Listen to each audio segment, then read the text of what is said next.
Hello दोस्तों, एक बार फिर से स्वागत है आप सभी लोगों का आज की इस नई वीडियो के अंदर। ये वीडियो रहने वाली इटली वाले लोगों के लिए, जिन लोगों ने इटली का डेक्रोती फ्लूसी में अप्लाई किया था या नुलावस्था के अप्लाई किया था। ये वीडियो उन भाई लोगों के लिए रहने वाली है, चाहे आपने सीजनल वाले पेपर भरे हो या फिर नॉन सीजनल वाले भरे हो। तो आपका कोटा में नाम आ चुका है, अब आप लोगों का नुलावस्था आ चुका है फाइनली। जिन लोगों ने सीजनल वाले पेपर भरे थे 9 महीने वाले, उन लोगों का 90-95% लोगों का जो नुलावस्था है वो आ चुका है। और जिन लोगों ने 1 साल वाले पेपर भरे थे उन लोगों का नुलावस्था जल्द ही आने वाला है, यानी कि 15 तारीख के बाद अपडेट थी कि 15 मई के बाद उन लोगों को नुलावस्था मिलना स्टार्ट हो जाएगा। तो नुलावस्था आ चुका है। अब आपका काम होता है, मेन काम जो होता है कि आपकी जो फाइल है वो एम्बेसी में सबमिट करवानी होती है। सबमिट करवाने के लिए आपको कौन से डॉक्यूमेंट्स मैंडेटरी है, क्या क्या डॉक्यूमेंट आपको चाहिए, किस तरीके से चाहिए, उसके ऊपर ये आज की वीडियो रहने वाली है। तो मैं आपको सीधा एम्बेसी की वीएफएस की साइट पे लेके चलता हूँ, वहाँ आपको बताता हूँ कि कौन से डॉक्यूमेंट चाहिए और किस तरीके से चाहिए आपको। जो मैंडेटरी डॉक्यूमेंट्स है इनके बिना आपका वीज़ा रिफ्यूज हो सकता है, तो कृपया करके ये वाली गलती ना करें। तो ये सारे डॉक्यूमेंट्स आप जरूर लगाएं। फिर भी आपके कुछ डाउट है, कुछ क्वेरीज आपकी रह जाती है, तो आप लोग उसके लिए मेरे को मैसेज करके पूछ सकते हैं, फिर इंस्टाग्राम पे जाके भी पूछ सकते हैं। तो चलिए गाइज चलते सीधा स्क्रीन पे, वहीं आपको समझाता हूँ पूरे डॉक्यूमेंट्स क्या क्या चाहिए। सो गाइज फाइनली मैं वीएफएस की साइट पे आ चुका हूँ और यहाँ पे मैंने इंडिया और इटली फिल कर दिया। इसके बाद नीचे जाओगे तो सबसे पहले मैं आपको जो एप्लीकेशन, यहाँ पे मैंने एम्प्लॉयमेंट वीज़ा सिलेक्ट किया और नीचे अगर आप देखोगे तो मैं एप्लीकेशन फॉर्म यहाँ पे सिलेक्ट कर रहा हूँ। तो पहले मैं आपको जो एप्लीकेशन फॉर्म है डी वीज़ा का वो दिखा देता हूँ किस तरीके का होता है। तो ये है अपना एप्लीकेशन फॉर्म जो कि आप देख सकते हो, है ना। The Italia and New Delhi national visa application, D visa application जो कि लॉन्ग टर्म वीज़ा होता है, और सी वीज़ा होता है वो एक शॉर्ट टर्म वीज़ा होता है। तो यहाँ पे आपकी बेसिक डिटेल रहने वाली है इस फॉर्म के अंदर सारी, जो कि जिसे भी आप फाइल रेडी करवाओगे तो वो आपको आई होप की फॉर्म फिल करके देगा। नहीं तो वीएफएस के अंदर भी ऑप्शन होता है, आप उनको 4-5 हज़ार रुपये वो लेते हो, पे करके आप ये फॉर्म वगैरह जो फिल है वो करवा सकते हो। अगर आपको मेरे से करवाना है तो भी करवा सकते हो। तो अब आपको जो नेक्स्ट स्टेप है वो दिखाता हूँ। तो एप्लीकेशन फॉर्म मैंने आप लोगों को दिखा दिया। अब मैं यहाँ पे करता हूँ, आपको मैं फोटो की रिक्वायरमेंट दिखा देता हूँ कि फोटो आपको क्या चाहिए। फोटो आपको चाहिए 3.5 सेंटीमीटर बाय 4.5 सेंटीमीटर, जो कि इस तरीके से होनी चाहिए। और बाकी यहाँ पे नीचे इसके स्पेसिफिकेशन जो है वो सारे लिखे हुए हैं, 6 महीने से ज़्यादा ओल्ड ना हो और 80% फेस वगैरह जिस तरीके से चाहिए सेम एज इट इज़ आपको ऐसी फोटो क्लिक करके लेके जानी है। आप स्टूडियो को जाके बताना, वो अपने आप कर देगा। अगर इससे ऊपर नीचे फोटो होता है तो आपका रिजेक्ट हो सकता है। इसके बाद मैं नेक्स्ट जो सिस्टम है वो दिखाता हूँ। वीज़ा फीस वगैरह आप वहाँ पे चेक कर सकते हो, वैसे यहाँ पे लिखा है। तो डी वीज़ा एप्लीकेशन की 116 यूरो है और जो सी वीज़ा एप्लीकेशन है उसकी 80 यूरो है, जो कि अप्रोक्स 80 यूरो जो आप टूरिस्ट वीज़ा वगैरह में जो होता है नॉर्मली। अब आते हैं डॉक्यूमेंट रिक्वायर्ड पे ना।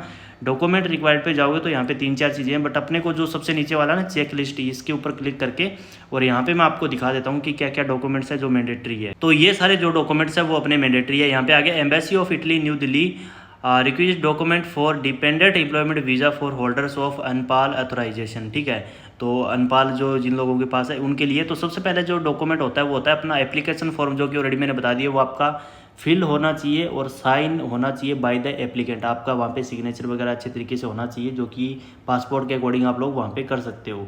तो 2 नंबर पे जो कि पासपोर्ट साइज़ फ़ोटो, जो कि ऑलरेडी मैंने आप लोगों को बता दिया है किस तरीके से होना चाहिए, वाइट बैकग्राउंड में, और जो 6 महीने पुराना ना हो, वो सारा कुछ मैंने आपको बता दिया है। 3 नंबर आता है पासपोर्ट ट्रैवल डॉक्यूमेंट मस्ट है, जो कि have been issued within the previous 10 years and the validity must not exceed 10 years. तो आपका जो पासपोर्ट होता है उसकी वैलिडिटी 10 साल की होनी चाहिए और इससे ज़्यादा की ना हो, क्योंकि 10 साल का ही आता है, बच्चों का 5 साल का और बड़ों का 10 साल का पासपोर्ट होता है। Must have a validity of at least 18 months for type D visa application. यहाँ पे 2-3 चीज़ें समझने वाली है। बहुत सारे लोगों के मैसेज और कमेंट आ रहे थे कि हमारी पासपोर्ट की वैलिडिटी कितनी होनी चाहिए। तो अगर आप डी वीज़ा एप्लीकेशन कर रहे हो, यानी कि टाइप डी वीज़ा अगर एप्लीकेशन आप कर रहे हो, लॉन्ग टर्म एम्प्लॉयमेंट वीज़ा, तो आपकी जो पासपोर्ट की वैलिडिटी है वो कम से कम 18 महीने होनी चाहिए, क्योंकि आपका 1 साल का वीज़ा लगेगा तो 6 महीने उसके बाद तक आपका पासपोर्ट जो है वैलिड होना चाहिए। अगर इससे कम हुआ तो आपका वीज़ा रिजेक्ट हो सकता है या फिर आपको नए पासपोर्ट की रिक्वेस्ट आएगी एम्बेसी से। ठीक है, तो 2 नंबर पे जो है देखो सी पॉइंट जो देखो, must have a validity of at least 3 months after intent stay for type C visa application. तो आपका जो भी जैसे सी वीज़ा एप्लीकेशन आप कर रहे हो, चाहे वो कितना भी टाइम का हो, तो जब आपका वो जो विजिट है वो ख़त्म हो, उसके अकॉर्डिंग आपके पास 3 महीने एक्स्ट्रा होना चाहिए। यानी कि 9 महीने का वीज़ा या फिर 1 महीने का वीज़ा है तो उसके 3 महीने बाद आपका जो पासपोर्ट है वो एक्सपायर होना चाहिए। और पासपोर्ट के अंदर 2 ब्लैंक पेज होने चाहिए, एक पे आपका स्टिकर लगेगा, एक के ऊपर आपकी जो इन गोइंग आउट गोइंग जो स्टैंप लगती है वो लगेगी। ठीक है, तो 4 नंबर पे आते हैं ओरिजिनल एंड फोटोकॉपी ऑफ नुलावस्था अल ओवरऑल। नुलावस्था बहुत मैंडेटरी आप लोगों को पता है। अनपाल अथराइजेशन जिसको बोलते हैं वहाँ पे एक हिसाब से, issued by competent अनपाल एनजिया।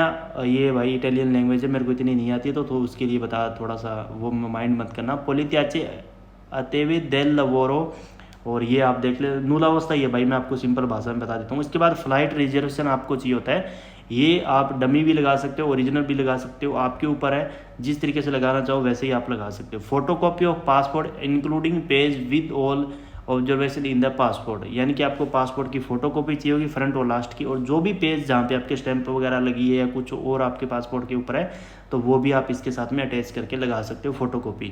7 number point है एम्प्लॉयर डिक्राशोनी डिक्लेरेशन फ्रॉम द एम्प्लॉयर, ठीक है।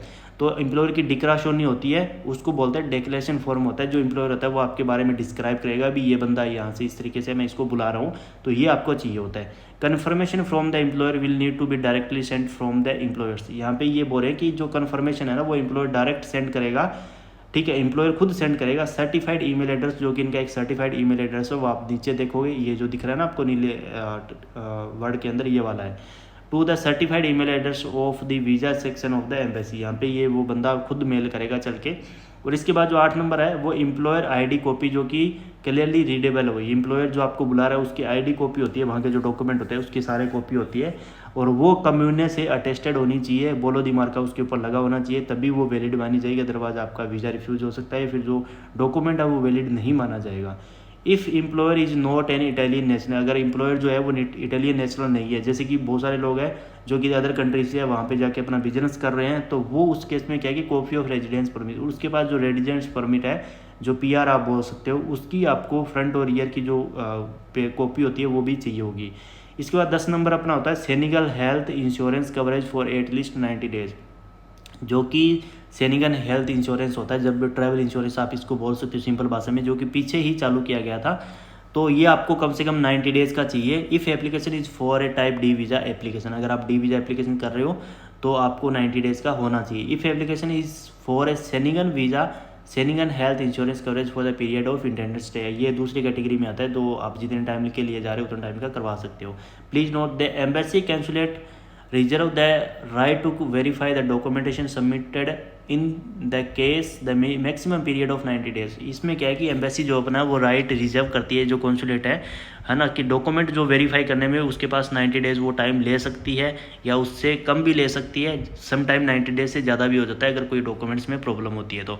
The Italian law for the evaluation of this type of visa will be suspended till verification is complete, तो जब तक ये वीज़ा वेरिफिकेशन कम्प्लीट नहीं होगा तब तक ऐसा चला रहेगा, टाइम भी ज़्यादा कम दोनों ही हो सकता है। तो ये था आज का अपना वीडियो बनाने का मेन मोटिव, कि आपको पता चले कौन से डॉक्यूमेंट मैंडेटरी होती है नूलावस्था वीज़ा अप्लाई करने के लिए।